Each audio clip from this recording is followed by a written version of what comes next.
அண்ணா வாங்கண்ணா, ஏதாவது சாப்பிட்றீங்களா? எடுத்துகிட்டு வரட்டா? டேய், எங்கடா உன் ஃப்ரெண்டு ஓனரு? உள்ளதாண்ணா இருக்கான், சொல்லுங்க என்கிட்ட.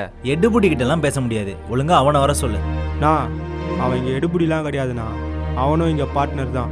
பார்ட்னர்னா கடையை பார்த்துக்கிட்டா மட்டும் பத்தாது, செலவும் பண்ணணும். காசு வாங்கி 6 மாதம் ஆச்சு, வட்டியும் கொடுக்கல முதலும் கொடுக்கல. எப்போ தானே திருப்பி தர போறீங்க? நான் ஒரு 4 மாதம் டைம் கொடுங்கண்ணா, கண்டிப்பாக கொடுத்துருவோம்.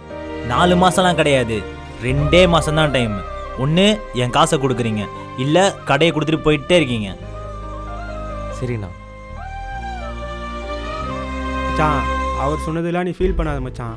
நீ யாருன்னு எனக்கு தெரியும், நீ என் ஃப்ரெண்டு. அவர் சொன்னதுக்கெலாம் இல்லைடா, காசு எப்படி ரெடி பண்ணுறதுன்னு தான் தெரில. 2 மாதம் தான் அவர் டைம் கொடுத்துருக்காரு. 2 மாதத்துக்குள்ளே ரெடி பண்ணணும் எப்படியாவது. முடிஞ்ச அளவுக்கு ரெடி பண்ண பார்ப்போம். சரியா? நீ எதுவும் யோசிக்காத, பார்த்துக்கலாம்.